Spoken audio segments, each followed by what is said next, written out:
Hi guys, welcome to video number 27 in the Canon 500D T1i and KissX3 tutorial videos.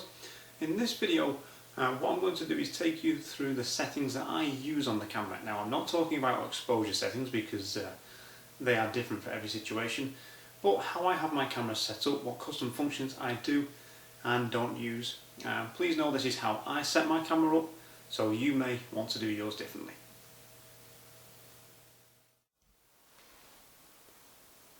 Okay, so we'll have a look at the settings and features that I use personally on the 500D. These are my own settings and functions. You may shoot differently depending on what subject matters that you photograph, so please know that. Now, I spend most of my time on manual. The reason is I prefer the consistency when you're working in modes such as aperture priority, shutter priority and other semi-auto or automatic modes. Then you're going to start to get a lack of consistency. Exposure is going to shift as the camera's meter starts to read the scene differently, as you compose differently, and then you're going to have a nightmare in post-production if you do any kind of editing or post-production to your images, equaling those all out if you want a series of images to look consistent exposure. Also, with shooting a lot of off-camera lighting, I prefer to use manual, and I can dial in my manual ambient light exposure and also dial in manually my flash exposure as well. And when I start shooting, providing the ambient light doesn't change or my flash doesn't kind of crap out on me and start putting out different power, then shot to shot to shot is going to be consistent. Okay, now the camera is currently in manual focus, so just ignore that. It's just so the lens doesn't hunt or anything. When I half press the shutter, I shoot with the battery grip as well, although you guys know that. I use RAW most of the time. Sometimes I will change to RAW plus JPEG or shoot JPEG as well. So sometimes I will come down here and then switch to large JPEG or RAW plus JPEG if I'm taking pictures for tutorial purposes, for example, and I just want to drop the JPEG into the tutorial video rather than having to process and output the RAW files. Okay, I use the standard picture style. There we go, standard one. Sometimes I will switch to the monochrome one if I want to know what a black and white image preview will look like, so it just gives me an idea.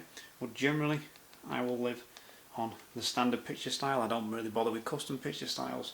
I do have one on this camera for video, it rarely gets used now. The reason why I stick with standard is because I process my images with Adobe Lightroom and it doesn't really understand the picture styles that well. You can teach it too, but I'm happy living on the standard picture style and then working my files with my editing process from then. So I generally do very little to my images in terms of processing. I don't spend hours in Photoshop, so I'm trying to get it right in camera and then quickly through Lightroom and then out and onto the next one. Okay, now white balance we'll have a look at. I typically use flash white balance a lot because I do a lot of flash work. I will change my white balance as needed to the relevant one that's closest to the situation that I'm in. Tungsten, fluorescent, cloudy, shade.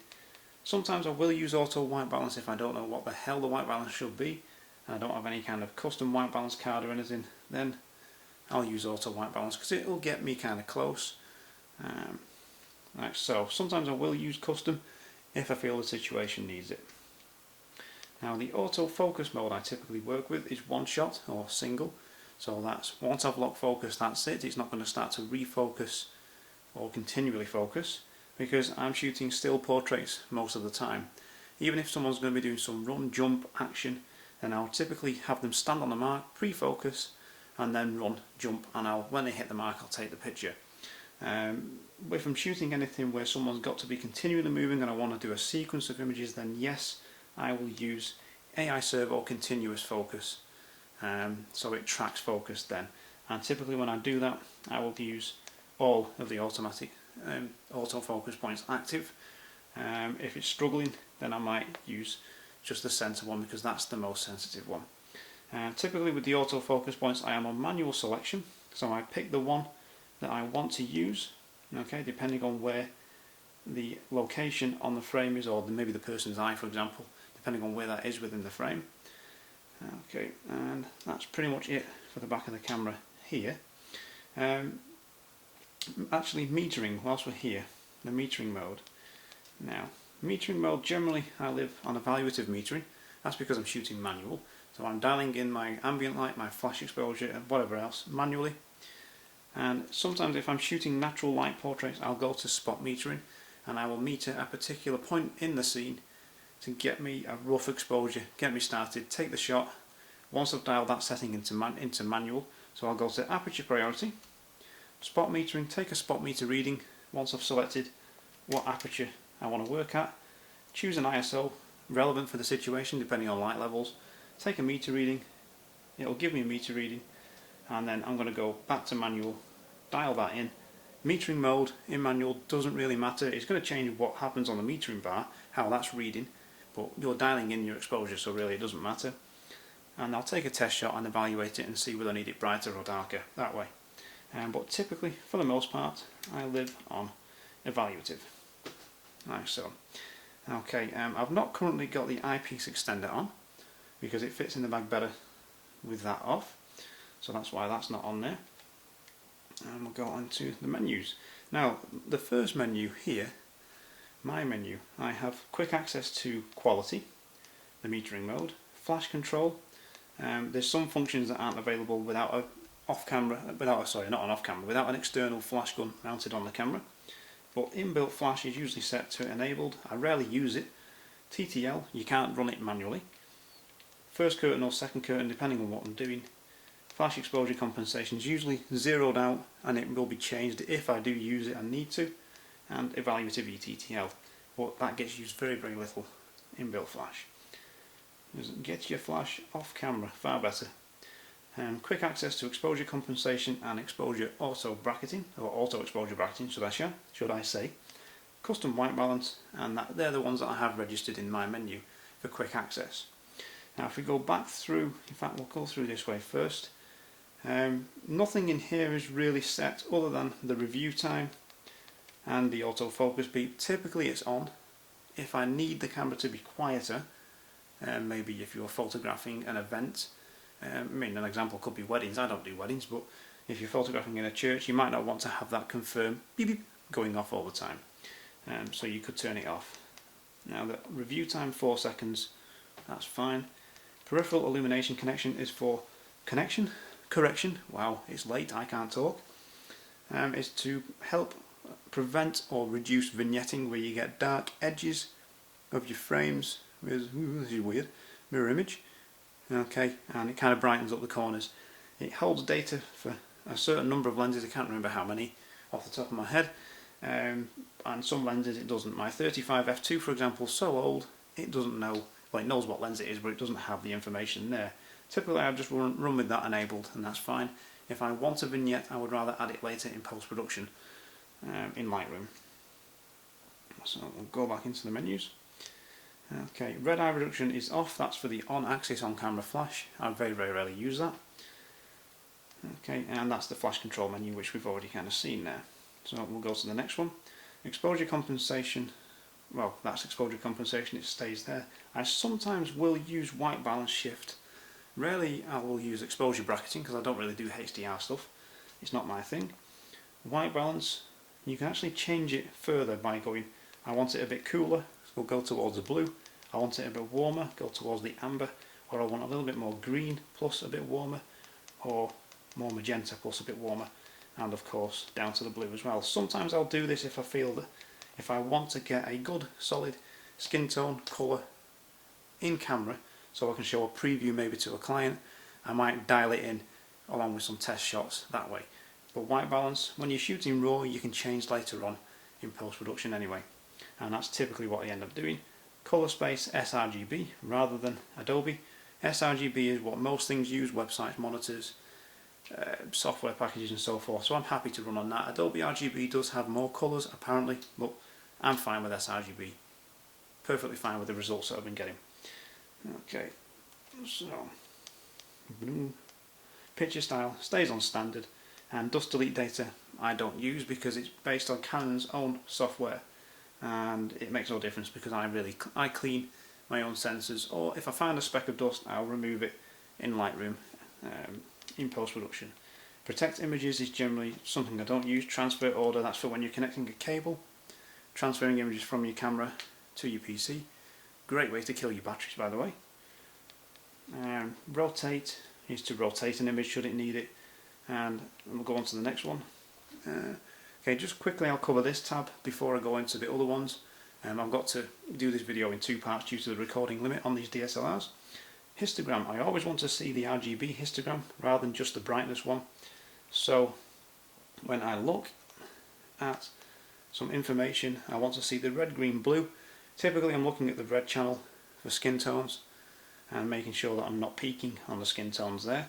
The brightness one you can press again to get that up, but I'm more concerned about the RGB. Okay, here we go. Back to that one. Slideshow, never used it. Image jump, so when you rock that front wheel, you just go one image rather than going 10, 5 or however many you want it set. Okay, so it just cycles through one image.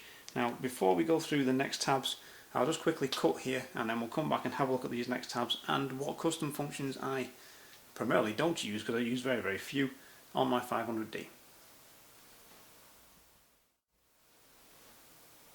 Okay, and we're back. So in this next tab, auto power off is at 4 minutes. You can set that however long you want to.